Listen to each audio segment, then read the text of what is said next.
सर्वनाम।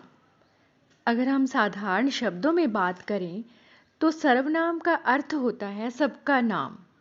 सर्वनाम को अंग्रेजी में प्रोनाउन और पंजाबी में पड़नाव कहते हैं। नमस्कार, मैं किरण, हिंदी शिक्षिका, सरकारी middle school Bhumal, Ludhiana. Video तैयारकर्ता श्री मनोज कुमार, हिंदी शिक्षक, सरकारी हाई स्कूल कैलाश नगर, लुधियाना।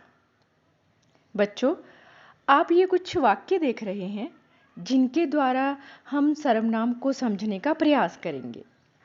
पहला वाक्य, गुरप्रीत 8वीं कक्षा में पढ़ती है।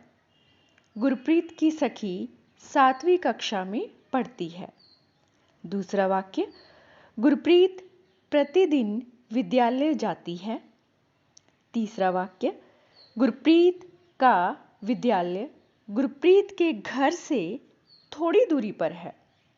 चौथा वाक्य, गुरप्रीत को गुरप्रीत के अध्यापक पढ़ाते हैं। उपरोक्त वाक्यों में गुरप्रीत शब्द बार बार आया है, जिसके कारण वाक्य बड़े ही अटपटे से लग रहे हैं। अब इन्हीं वाक्यों को दूसरे रूप में पढ़िए। पहला वाक्य, गुरप्रीत 8वीं कक्षा में पढ़ती है। उसकी सखी 7वीं कक्षा में पढ़ती है। दूसरा वाक्य, वह प्रतिदिन विद्यालय जाती है। तीसरा वाक्य, उसका विद्यालय उसके घर से थोड़ी दूरी पर है। चौथा वाक्य, उसे उसके अध्यापक पढ़ाते हैं।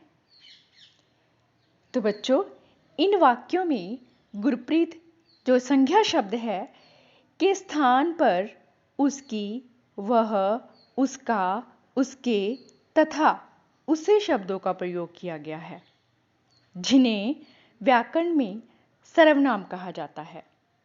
इन शब्दों के प्रयोग से वाक्य सुंदर, सरल तथा बोलने में ठीक लगते हैं। बच्चों, अब हम सर्वनाम की परिभाषा करेंगे। सर्वनाम वे शब्द हैं जो संज्ञा के स्थान पर प्रयुक्त होते हैं, जैसे मैं, हम, तू, तुम, आप, यह, वह, जो, कोई, कुछ, कौन आदि। सर्वनाम के प्रकार। सर्वनाम के 6 प्रकार होते हैं। नंबर 1, पुरुषवाचक सर्वनाम। नंबर 2, निश्चयवाचक सर्वनाम। नंबर 3, अनिश्चयवाचक सर्वनाम। नंबर 4, प्रश्नवाचक सर्वनाम। नंबर 5, संबंधवाचक सर्वनाम। नंबर 6, निजवाचक सर्वनाम। तो अब जो इनके भेद हैं, प्रकार हैं, इनको हम विस्तार से जानेंगे। पहला, पुरुषवाचक सर्वनाम। जो सर्वनाम किसी पुरुष के नाम के स्थान पर प्रयोग किए जाते हैं, उन्हें पुरुषवाचक सर्वनाम कहते हैं। किसी भी वार्ता के प्रसंग में 3 प्रकार के पुरुष आते हैं। नंबर 1, बोलने वाला या लेखक। नंबर 2, सुनने वाला या पाठक। नंबर 3, अन्य या जिसके बारे में कहा जा रहा है। कहने वाले, लिखने वाले, सुनने वाले, पढ़ने वाले या किसी अन्य व्यक्ति के लिए प्रयुक्त होने वाले सर्वनाम शब्दों को पुरुषवाचक सर्वनाम कहते हैं। जैसे मैं, हम, तू, तुम, वह, वे आदि। ये 3 प्रकार के होते हैं। नंबर 1, उत्तम पुरुषवाचक सर्वनाम। नंबर 2, मध्यम पुरुषवाचक सर्वनाम। नंबर 3, अन्य पुरुषवाचक सर्वनाम। सबसे पहले हम जानते हैं उत्तम पुरुषवाचक सर्वनाम। बोलने वाला या लिखने वाला नाम के स्थान पर जिस सर्वनाम का प्रयोग करता है, उसे उत्तम पुरुष कहते हैं। जैसे मैं, मेरा, हम, हमें, हमारा, मैंने, हमने, मुझे, मुझको, हमको आदि। तो चलिए इसकी उदाहरण भी देख लेते हैं। हमारा विद्यालय बहुत सुंदर है। मेरे पास कुत्ता है। मध्यम पुरुषवाचक सर्वनाम। जिन सर्वनाम शब्दों का प्रयोग सुनने वाले या पढ़ने वाले के लिए किया जाता है उन्हें मध्यम पुरुषवाचक सर्वनाम कहते हैं। जैसे तू, तुम, तेरा, तुम्हारा, तुझे, तुम्हें, तुमको, आपने, आपको आदि। उदाहरण, तुमने हिंदी का कार्य कर लिया। दूसरा, तुम सब कहाँ जा रहे हो।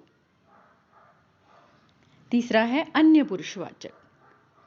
अन्य पुरुषवाचक सर्वनाम जिन सर्वनाम शब्दों का प्रयोग बोलने वाले तथा सुनने वाले के अतिरिक्त किसी अन्य के लिए किया जाता है उन्हें अन्य पुरुष कहते हैं।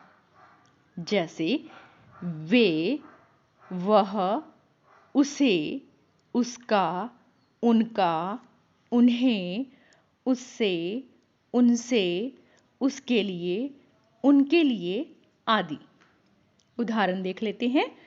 वह पौधों को पानी दे रहा है। दूसरा उदाहरण, उन्होंने चावल क्यों नहीं खाए।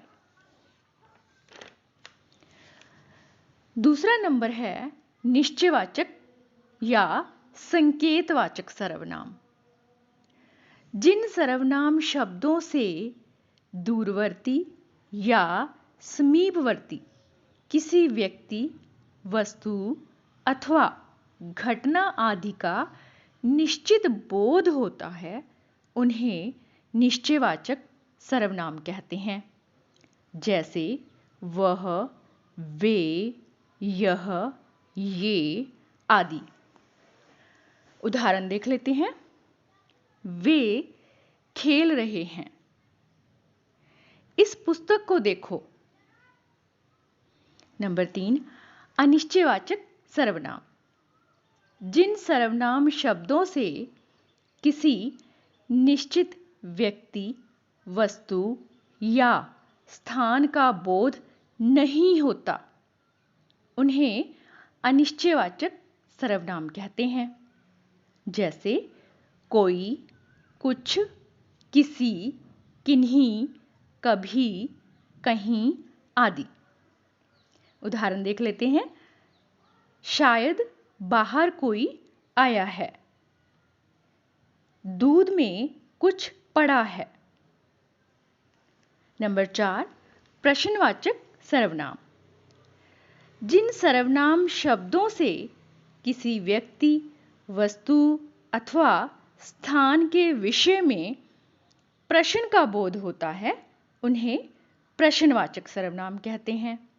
जैसे कौन, क्या, किसे, किसने, कब, किसके आदि। इनका प्रयोग करने से वाक्य भी प्रश्नवाचक बन जाता है तथा वाक्य के अंत में प्रश्नसूचक चिन्ह का प्रयोग होता है। उदाहरण देख लेते हैं। इस प्रश्न का उत्तर कौन बताएगा। तुम्हारा काम कब पूरा होगा। तो यहाँ पर दोनों वाक्यों में प्रश्न पूछा गया है और अंत में प्रश्नसूचक चिन्ह का प्रयोग भी किया गया है। नंबर 5, संबंधवाचक सर्वनाम। जो सर्वनाम शब्द प्रधान वाक्य का आश्रित वाक्य से संबंध जोड़ते हैं उन्हें संबंधवाचक सर्वनाम कहते हैं। जैसे जो सो, जिसे उसे, वह जो, जैसी वैसी, जिसने उसने आदि। उदाहरण देख लेते हैं। जिसकी लाठी उसकी भैंस, जैसी करनी वैसी भरनी। नंबर 6, निजवाचक सर्वनाम।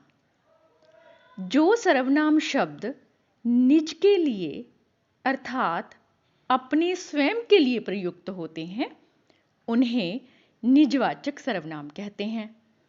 जैसे आप, स्वयं, निज, खुद, अपने आप, अपनी आदि। उदाहरण, वह स्वयं आया था, बच्चा अपने आप खा लेगा। तो बच्चों, हम उम्मीद करते हैं आपको सर्वनाम गहनता से समझ आएगा और आपके लिए यह वीडियो सहायक भी रहेगा। सबसे पहले हमारी वीडियोस देखने के लिए हमारे चैनल हिंदी शिक्षक संघ पंजाब को सब्सक्राइब ज़रूर करें, लाइक और शेयर भी करें। बहुत शुक्रिया।